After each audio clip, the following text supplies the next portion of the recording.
করতেই হবে। তো সেই ক্ষেত্রে যেমন শেখ মাহাদি কিছুটা এগিয়ে আছে। Miraz is a very very important বলি আমাদের জাতীয় দলের জন্য। স্পেশালি আমি বলবো টেস্ট ম্যাচ অ্যান্ড ওয়ান ডেতে অনেক ভ্যালুয়েবল, এবং ওয়ার্ল্ড র্যাঙ্কিংয়ে তার প্রতিফলন হচ্ছে, শুধু জাতীয় দলে না। এবং ইতিপূর্বে ওয়ার্ল্ড কাপে আপনারা দেখবেন যে আমরা ওই সময় একটু পিছিয়ে কিন্তু রেখেছিলাম মিরাজকে, কারণ একটা খেলোয়াড় যদি এক ইনজোর্ড হয়ে যায় 3টা ফরম্যাটের জন্য সে পিছিয়ে পড়ে।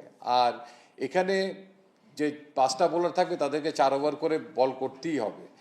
তো সেই ক্ষেত্রে যেমন শেখ মাহাদি কিছুটা এগিয়ে আছে, সেম টাইম আমাদের হাতে যদি অপরচুনিটি থাকতো যে নাহিদ রানা অন টাইম আমাদের সঙ্গে আছে, তাহলে কিন্তু হয়তো আমরা 5টা সিমারের জায়গায় 4টা সিমার নিয়েও অ্যাকোমোডেট করতে পারতাম, ওইদিকে একটা ব্যাটসম্যান বাড়াতে পারতাম।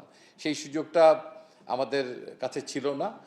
তো আমরা সবাইকে অ্যাকোমোডেট করতে পারবো না। আপনি যদি দেখেন লিটন দাস যদি 3 হয়, তাহলে মিডল অর্ডারটা খেলার জন্য ওখানে কিন্তু তহিদ হৃদয়, শামীম হোসেন অ্যান্ড অনিক আছে, তার পাশাপাশি শান্তর নামটা ওখানে আছে। সো আরেকটা নাম অ্যাড অন করার এখানে যেমন আমার সুযোগ ছিল না, সুযোগ থাকলে I would love to take him, but তিনি অন্য জায়গায় সুযোগ পাবেন। বাট আমি মনে করি যে স্টিল আমাদের T20 প্ল্যানিংয়ে একটু ব্যাকফুটে আছেন, বাট তিনি ডেফিনেটলি যে কোনো সময় যে কোনো পরিস্থিতিতে অ্যাডাপ্ট করার জন্য একটা চমৎকার খেলোয়াড়। তাকেও আমরা খেলার মধ্যে রাখবো, যাতে দীর্ঘদিন তিনি T20 ফরম্যাটে জাতীয় দলের বাইরে না থাকেন। যদি কখনো আমাদের রিয়েলি সেরকম একটা মনে হয় টিম কম্বিনেশনের জন্য, we can accommodate him, because যাদেরকে আমরা ভাবছি যে ওই জায়গাগুলোতে অনেক দক্ষতার সঙ্গে পরিচয় দিবেন, যদি সেখানে কোনো ব্যত্যয় হয় তাহলে যাতে আমরা সেই জায়গাটা ইমিডিয়েটলি অ্যাড্রেস